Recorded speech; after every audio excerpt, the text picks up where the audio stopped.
Salut à tous, c'est Omar de Frandroid en direct du CES 2019 à Las Vegas. Et devinez où je suis? Allez, devinez.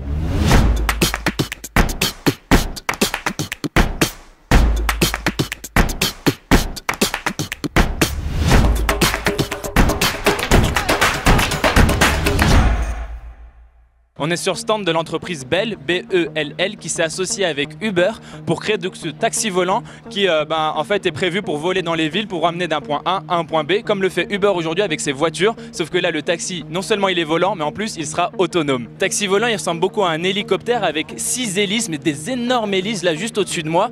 Il y en a 4 qui sont rotatibles comme ça, et du coup ça permet au taxi en fait de décoller ou d'atterrir de manière verticale et d'avancer vraiment comme un petit peu un avion. Donc c'est pas vraiment un hélicoptère, c'est pas vraiment un avion, c'est un peu entre les deux. Alors je viens de dire que ce taxi volant il sera autonome, mais ça n'empêche pas d'avoir une sorte de cockpit avec 3 écrans là juste devant moi pour avoir des informations sur le vol en temps réel. Ici on a une carte, ici on a un altimètre et d'autres informations un petit peu sur l'engin et tout ça.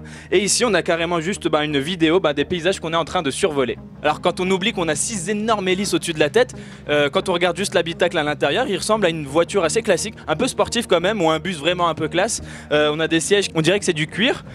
Ici on a même des portes-gobelets, comme dans une voiture normale, et on a même quelques ports USB ici, donc ce serait un voyage assez classique si on nommait le fait que on est à 500 mètres du sol quoi. Alors on l'a dit, Bell c'est un partenaire de Uber et les deux entreprises ont pour ambition de faire voler ce genre d'engin dans le ciel de nos villes entre 2020 et 2030. Alors cette ambition elle est peut-être un petit peu trop positive puisque ce genre d'engin n'existe pas encore, ne serait-ce que dans la législation de la plupart des pays. Donc il y aura sans doute beaucoup de contraintes juridiques, des contraintes d'ordre technique aussi pour pouvoir faire voler cet engin. Et on pense notamment à la France et à Paris particulièrement où il est interdit de survoler la ville avec un hélicoptère ou un avion, il est interdit de voler au-dessus de Paris. Ce qu'il faut savoir, c'est que ce véhicule il est électrique et qu'il peut aussi transporter jusqu'à 5 personnes avec une charge brute d'environ 270 kg brut.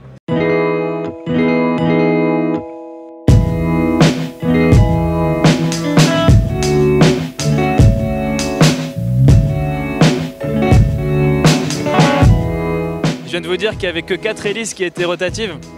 Oubliez ça, elles le sont toutes les 6.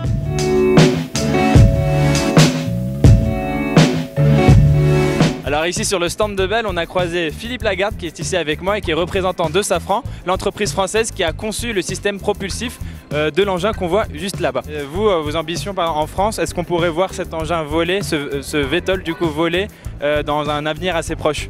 Oui bien sûr. Bell espère mettre en service cet engin au milieu des années 2020 dans toutes les grandes villes pour lesquelles il y aura une infrastructure dédiée. Mais Paris est candidat pour tester puis même mettre en service cet engin comme Los Angeles, comme les grandes villes du monde quoi. Sur Paris, on n'a normalement pas le droit de faire voler un engin au-dessus de Paris. Du coup, avec VTOL, il y a déjà des discussions. Complètement. Donc on travaille de notre côté aussi avec les autorités européennes pour mettre en œuvre et développer je dirais les corridors aériens qui vont permettre l'exploitation de ces engins. Donc bientôt en France en fait, on espère. Merci beaucoup. Voilà, avec cette vidéo, on voulait vous faire monter en quelque sorte dans ce taxi volant du futur. Et c'est assez cool de se dire qu'un engin aussi énorme que ça pourra voler de manière autonome pour transporter des passagers d'un point A à un point B. Ça peut aussi peut-être faire peur. Dites-nous dans les commentaires si ça vous fait un peu flipper une machine volante autonome. Moi, je trouve ça assez sympa.